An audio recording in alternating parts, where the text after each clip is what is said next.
Assalamualaikum warahmatullahi wabarakatuh, anak-anakku sekalian. Apa kabar semuanya? Ibu doakan semoga kalian dalam keadaan sehat walafiat dan baik-baik saja ya. Dan anak-anak dimanapun kalian berada, tetaplah mematuhi protokol kesehatan COVID-19 ya. Semoga pandemi ini lekas berlalu dan kita bisa segera melangsungkan pembelajaran tatap muka di sekolah. Baik anak-anak, pada video pembelajaran kita kali ini secara perdana kita akan belajar biologi. Ini adalah satu bidang sains yang sudah pernah kalian pelajari ketika kalian duduk di bangku SD maupun SMP dalam mata pelajaran sains atau IPA. Hanya saja untuk jenjang SMA ini lebih spesifik dan lebih diperdalam tentang biologi. Oke, dalam biologi yang pertama kali kita kenali yaitu ruang lingkup biologi. Untuk mempelajari ruang lingkup biologi, pertama kita ketahui dulu apa saja sih kompetensi dasar dalam bab ini, yaitu di sini menjelaskan ruang lingkup biologi berupa permasalahan pada berbagai objek biologi dan tingkat organisasi kehidupan melalui penerapan metode ilmiah dan prinsip keselamatan kerja. Berikutnya menyajikan data hasil penerapan metode ilmiah tentang permasalahan pada berbagai objek biologi dan tingkat organisasi kehidupan. Dan anak-anak, untuk ruang lingkup biologi ini ada beberapa materi pembahasan, diantaranya pengertian biologi dan ciri-ciri sains, kemudian cabang-cabang ilmu biologi, manfaat mempelajari biologi, tingkatan organisasi kehidupan, metode ilmiah, dan keselamatan kerja di laboratorium. Ini akan kita bahas secara terpisah, tidak dalam video kali ini. Untuk pembahasan yang pertama yaitu biologi dan ciri sains. Anak-anak, ketika kita mempelajari biologi, kalian akan mengenal istilah baru, ya, bahasa baru yang biasa tidak kalian gunakan dalam keseharian. Dan istilah ini berasal dari istilah Latin atau bahasa Yunani. Istilah yang pertama kali kita kenali yaitu biologi itu sendiri, di mana biologi terdiri atas dua suku kata, yaitu dari bio dan logi. Katanya berasal dari bios dan logi ini dari logos. Ya, oke, bios artinya adalah makhluk hidup. Makhluk hidup. Sementara logos artinya adalah ilmu. Nah, maka bisa kita pahami ini definisi dari biologi, yaitu ilmu tentang makhluk hidup dan segala hal yang berkaitan dengan kehidupan dari makhluk hidup. Oke, berikutnya biologi ini kan merupakan sains. Kita juga mesti mengenali ciri-ciri dari sains itu apa aja. Yang pertama konkret, yaitu nyata, jadi objeknya ada, dan logis artinya masuk akal, bukan suatu gagasan atau khayalan. Kemudian empiris artinya bisa dibuktikan melalui suatu prosedur atau langkah eksperimen. Kemudian objektif artinya tidak berpihak pada satu opini atau objektif ini sesuai dengan kenyataan. Misalkan begini, kita meneliti suatu makanan apakah aman atau berbahaya, kita uji formalin ya. Kemudian kalian bawa salah satu bahan makanan yaitu cilok yang suka kalian konsumsi gitu ya. Nah, ternyata dari cilok yang kalian sukai itu didapati bahwa mengandung bahan formalin.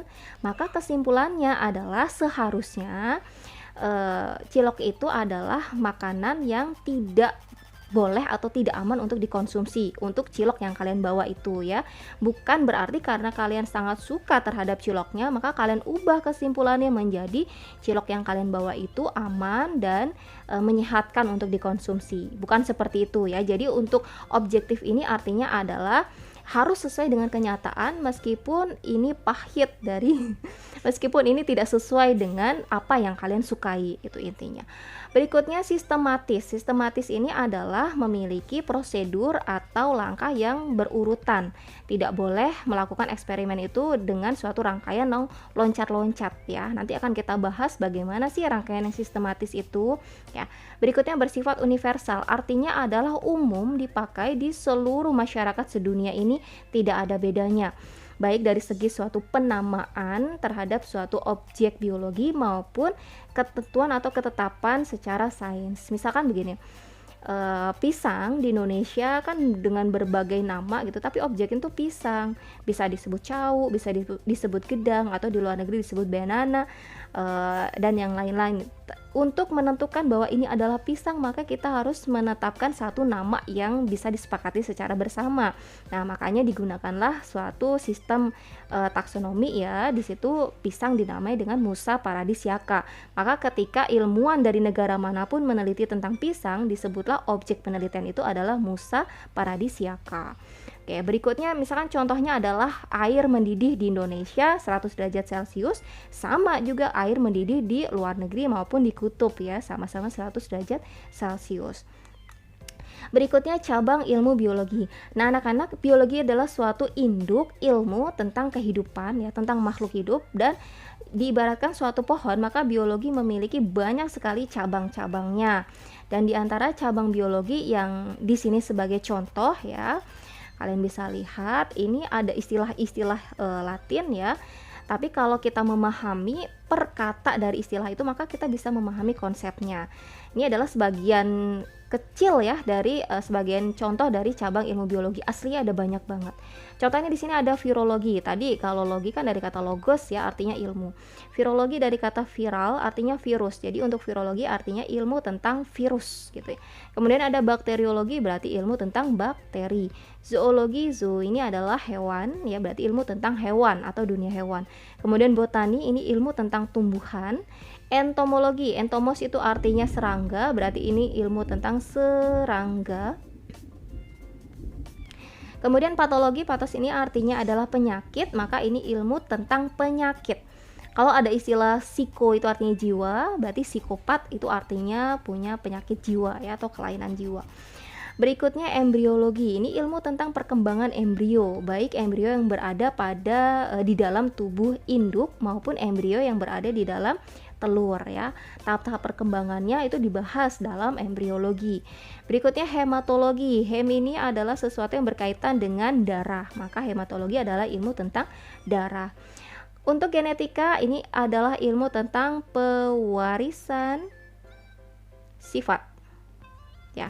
Jadi bagaimana suatu indukan atau bagaimana suatu organisme bisa mewarisi sifatnya atau karakternya kepada keturunannya, ini dibahas dalam genetika.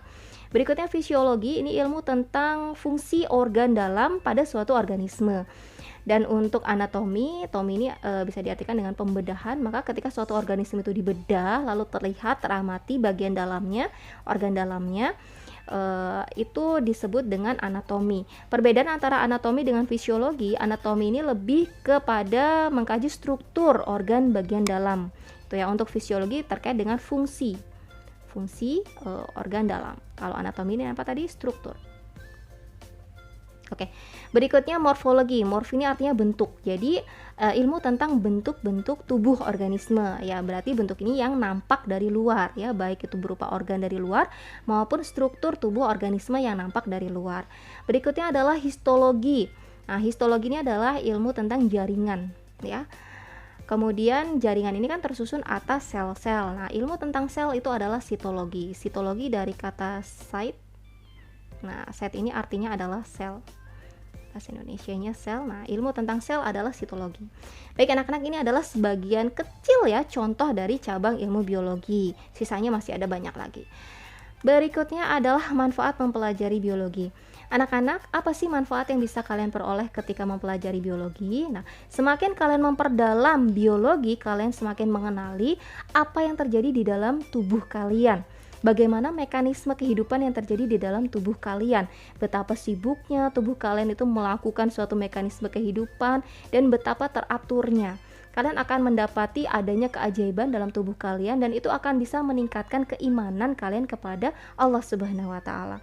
Juga ketika kalian tahu bagaimana harusnya mengkondisikan tubuh kalian supaya menjadi lebih baik, menjadi lebih sehat, maka kalian akan memiliki pandangan hidup yang jauh lebih baik, yang jauh lebih menjaga kesehatan daripada sebelumnya. Itu adalah salah satu manfaat dari mempelajari biologi untuk diri kita sendiri. Adapun untuk berbagai bidang yang ada, misalkan di sini adalah dari bidang farmasi. Dengan mempelajari biologi, maka akan semakin banyak jenis obat yang bisa ditemukan ya, atau dibuat. Di sini diantaranya ada vaksin. Semakin banyak varian virus yang bermutasi ataupun semakin banyak virus yang kemudian bisa ditemukan, maka bisa dikenali kemudian dibuat, cara pencegahannya yaitu pembuatan vaksin ataupun, dalam pembuatan antibiotik gitu ya, ataupun dalam pembuatan antivirus ataupun dalam pembuatan obat-obat apapun. Nah, itu dikaji dalam farmasi. Berikutnya dalam kedokteran, semakin mempelajari biologi maka akan semakin, eee dalam kedokteran ini akan semakin mudah untuk bisa menangani berbagai penyakit dan berbagai gejala penyakit yang ada. Kemudian dalam bidang peternakan ini contohnya ada gambar sapi ya. Misalkan kita ingin atau kita menginginkan suatu ras unggul yang berasal dari sapi Australia. Ketika kita mempelajari ilmu biologi, tidak usah lagi kita mendatangkan sapi-sapi dari Australia kemudian ditumbuh kembang biakan di Indonesia gitu ya. Nanti sapi-sapinya naik kapal atau naik pesawat udah stres duluan di perjalanan sampai Indonesia malah wafat gitu ya. Jadi dengan adanya teknologi inseminasi buatan atau kawin suntik, maka kita bisa memperoleh sapi-sapi ras Australia dengan cara yang lebih efektif dan efisien gitu. Berikutnya perikanan, kita bisa melakukan suntik hormon ataupun berbagai treatment lain gitu ya supaya bisa dihasilkan berbagai benih ikan atau bibit ikan yang lebih produktif dan lebih bergizi gitu. Kemudian dari segi pertanian, kita bisa peroleh padi ataupun tanaman lain yang memiliki usia produktivitas itu jauh lebih singkat gitu. Jadi kita lebih lebih cepat memperoleh masa panen gitu ya dibandingkan sebelumnya misalkan harus panen setahun sekali, setahun 2 kali. Nah, ini menjadi setahun bisa 4 kali, bisa 5 kali ya. Jadi lebih produktif. Juga bisa jadi tanaman ini menjadi lebih subur ataupun lebih tahan hama. Nah, ini diperoleh dari ketika kita semakin memperdalam biologi. Berikutnya dari sisi lingkungan. Nah, dengan memperdalam biologi kita akan bisa menyelamatkan lingkungan, diantaranya bisa membuat bahan bakar alternatif berupa biodiesel ya yang terbuat dari jarak, maupun kita bisa membuat bahan energi sumber energi alternatif misalkan dari biogas ya dengan mengumpulkan berbagai sampah buangan organisme misalkan kotoran hewan ataupun kotoran manusia kemudian dimanfaatkan menjadi sumber energi alternatif daripada menggunakan minyak atau menggunakan gas yang justru akan semakin membuat kotor ya udara-udara yang ada juga tanah gitu ya. Nah, inilah manfaat mempelajari biologi dan masih banyak lagi ya anak-anak untuk manfaat yang bisa kita peroleh dan manusia peroleh ketika mempelajari biologi. Berikutnya anak-anak, ada tingkatan organisasi dalam kehidupan. Jadi, dalam kehidupan ini ternyata ada satu struktur yang kemudian bersatu dengan struktur lainnya membentuk struktur yang lebih besar ataupun lebih kompleks. Untuk struktur yang paling kecil di sini kita kenal istilah atom. Ya, atom ini adalah suatu struktur yang paling kecil yang tidak bisa dibagi lagi. Di sini ada proton ya, proton yang dikelilingi oleh elektron. Kemudian atom bergabung dengan atom lainnya membentuk suatu senyawa ya yang memiliki sifat yang baru daripada sifat atom atau unsur sebelumnya. Misalkan di sini ada H, H-nya ada 2 dan ada O. Nah, H2O ini adalah molekul adalah suatu senyawa air ya. Kemudian senyawa-senyawa akan berkumpul membentuk suatu molekul ya, menyusun molekul dan molekul-molekul ini bisa menyusun suatu yang lebih kompleks yaitu suatu sel di mana sel ini merupakan suatu unit struktural dan fungsional terkecil dari makhluk hidup ya.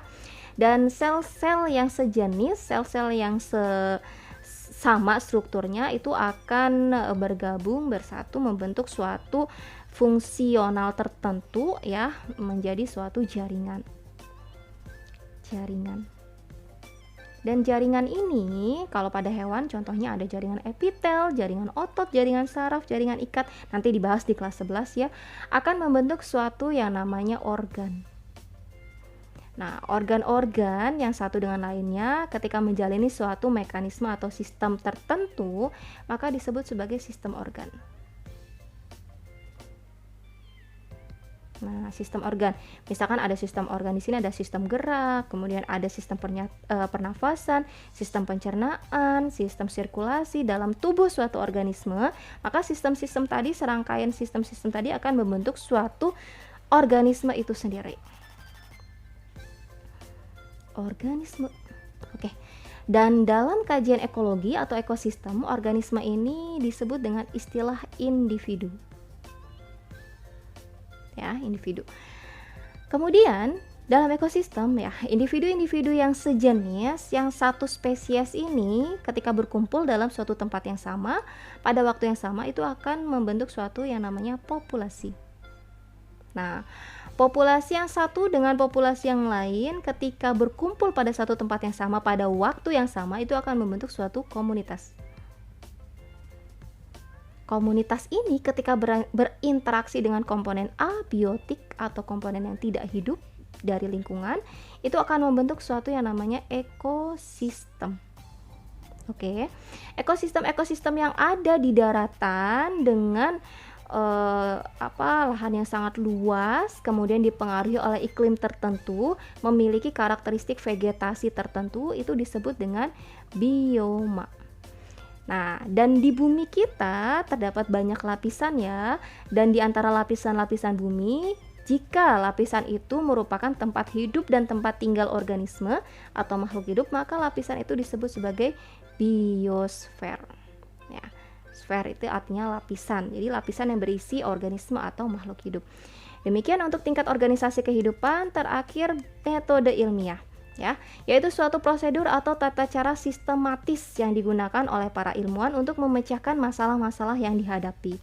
Anak-anak diantaranya ada 5 metode ilmiah yang ketika disederhanakan ya. Yang pertama adalah merumuskan masalah. Kemudian ada observasi. Observasi ini adalah mengumpulkan data maupun mengkaji literatur, kemudian menyusun hipotesis atau membuat kesimpulan sementara ya, atau disebut dugaan, kemudian melakukan eksperimen, yaitu melakukan percobaan, dan menarik kesimpulan. Kemudian jika prosedur penelitian ini diulang oleh peneliti yang lain, mendapatkan kesimpulan yang sama, bahkan cenderung sama, dan berkali-kali seperti itu, maka bisalah dicetuskan sebuah teori. Ya, untuk memudahkan menghafal ini, Ibu buat jembatan keledainya ya, kita ambil hurufnya M untuk masalah, kemudian observasi, kemudian menyusun hipotesis, kemudian melakukan eksperimen, kemudian menarik kesimpulan. Nah, maka disingkat dengan MOHEK ya. Pertama akan kita bahas yaitu masalah. Anak-anak, apa itu masalah? Ketika ada suatu harapan yang kalian harap-harapkan namun tidak sesuai dengan kenyataan yang ada, maka pada saat itu kalian sedang menghadapi masalah. Nah, itu inti dari masalah ya. Dan dalam perumusan masalah untuk metode ilmiah ini ada karakternya ya. Yang pertama adalah dalam bentuk kalimat tanya. Berikutnya jelas dan padat, berikutnya berisi implikasi. Jadi ada dampaknya. Ya. Lalu sebagai dasar pembuatan hipotesis dan dasar bagi penulisan judul penelitian. Kita ambil contohnya, rumusan masalah adalah adakah pengaruh pemberian pupuk terhadap pertumbuhan tanaman jagung? Nah, di sini ditulis nih Ziames supaya peneliti manapun ya tahu Ziames itu ya jagung gitu. Nah, di sini dalam bentuk kalimat tanya, tandanya apa? Tandanya ada kata tanya, yaitu adakah. Nah, ini adalah artinya rumusan masalah kalau masih berupa kalimat tanya. Dan pada rumusan masalah kita harus memuat berbagai variabel. Apa itu variabel penelitian? Yaitu suatu objek yang dikaji dalam atau selama melakukan penelitian. Di antaranya ada 3 variabel. Yang pertama variabel bebas, lalu terikat, lalu kontrol. Untuk variabel bebas, ini adalah variabel yang bisa kita tentukan mau apa aja, terserah kita. Misalkan dalam judul ini apa aja sih yang mau terserah kita? Jagung, ya sudah ditentukan jagung. Oh, kalau yang kita boleh pilih-pilih variabelnya berarti di sini kira-kira pupuknya ya. Pengaruh pemberian pupuk, kita mau pilih nih mau pupuk apa jenisnya ya. Jadi misalkan pupuk urea dan pupuk NPK. Nah, ini adalah variabel bebasnya ya. Berarti variabel bebasnya adalah jenis pupuk. Gitu, jenis pupuk. Misalkan jenis pupuknya tadi di sini di atas ada pupuk urea dan NPK. Oke. Berikutnya variabel terikat. Variabel terikat ini adalah variabel yang dipengaruhi oleh variabel bebas. Dan variabel terikat ini merupakan variabel hasil dari penelitian. Apa yang dipengaruhi, yaitu di sini terhadap pertumbuhan tanaman jagung ya. Berarti ini yang dipengaruhi ini pertumbuhannya. Nah, maka ditulislah variabel terikatnya itu pertumbuhan tanaman. Pertumbuhan tanaman jagung. Nah, ini yang akan diamati ya selama penelitian. Kemudian variabel kontrol. Nah, variabel kontrol ini dibuat sama, tidak boleh berbeda. Apa yang dibuat sama? Ini jenis tanaman ya. Berarti jenis tanaman. Jenis tanaman yaitu jagung. Oke, ya. Kemudian rumusan masalah ini bisa menentukan atau sebagai dasar dari judul penelitian. Nih, kalau kalian lihat di sini ya, antara atas dan bawah, rumusan masalah kan masih menggunakan kata tanya, maka judul penelitian ini kata tanyanya nggak ada di sini ya. Tinggal dilanjutkan saja. Berarti pengaruh pemberian pupuk urea dan pupuk NPK terhadap pertumbuhan tanaman jagung atau ziames. Ya anak-anak. Berikutnya langkah yang kedua adalah observasi atau mengumpulkan data ataupun mengkaji literatur. Literatur ini bisa mencari dari internet maupun bisa mencari di perpustakaan. Kan tadi kita punya judul penelitian pengaruh pemberian pupuk urea dan pupuk NPK terhadap pertumbuhan tanaman jagung ya. Maka apa aja sih yang perlu kita observasi, yang perlu kita cari datanya? Yang pertama, berarti kita harus tahu dong tentang jenis pupuknya. Kita harus cari tahu tentang pupuk urea itu bagaimana gitu ya. Kita juga harus cari tahu tentang pupuk NPK. Ya, misalkan kalau urea ini dia mengandung nitrogen gitu ya. Kalau NPK dia ada tambahan lagi selain nitrogen, yaitu ada fosfor, ada kaliumnya.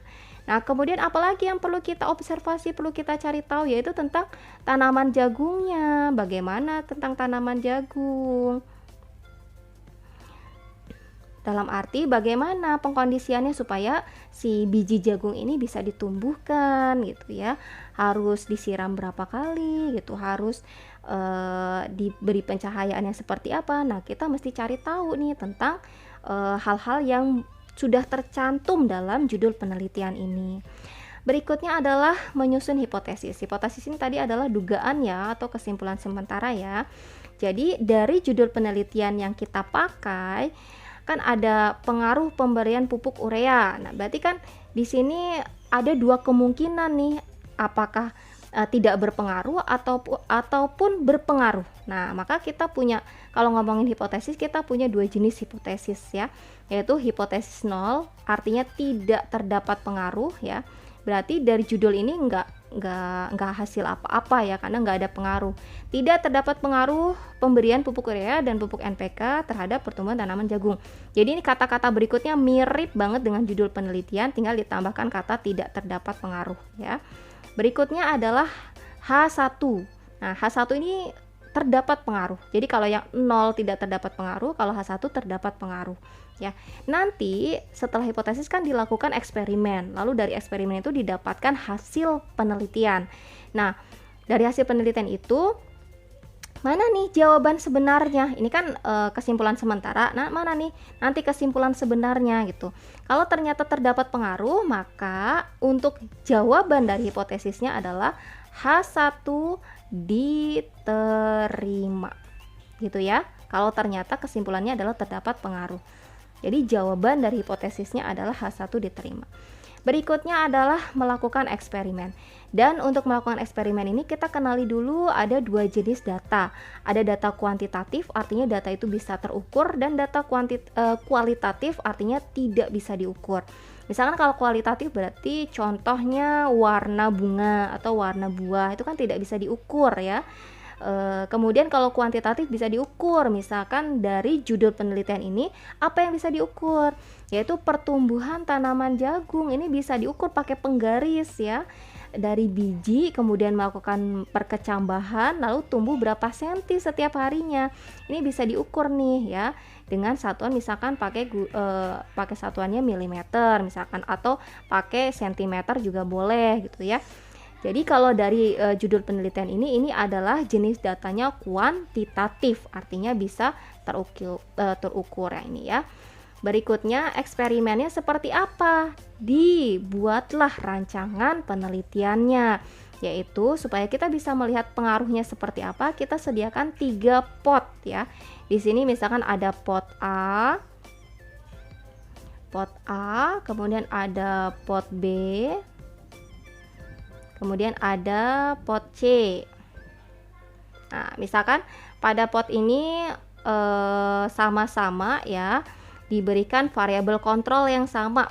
Apa aja variabel kontrolnya? Sama-sama dikasih biji jagung. Biji jagung ya. Kemudian sama-sama media tanahnya jenisnya media tanahnya itu sama. Misalkan ya.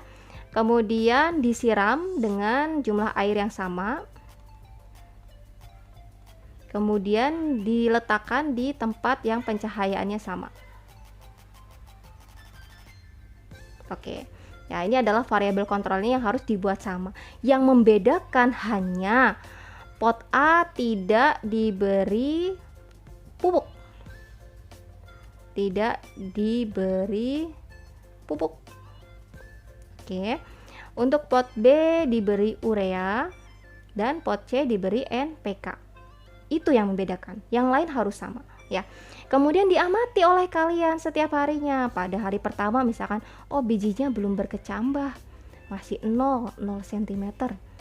Hari kedua, wah ada suatu penampakan, ada kecil banget ya, mulai tumbuh dari biji. Misalkan kalau pupuk urea ini muncul 0,1. Ternyata dari pupuk NPK muncul 0,2 misalkan ya. Terus kalian amati berapa sentimeter sampai hari ke-10.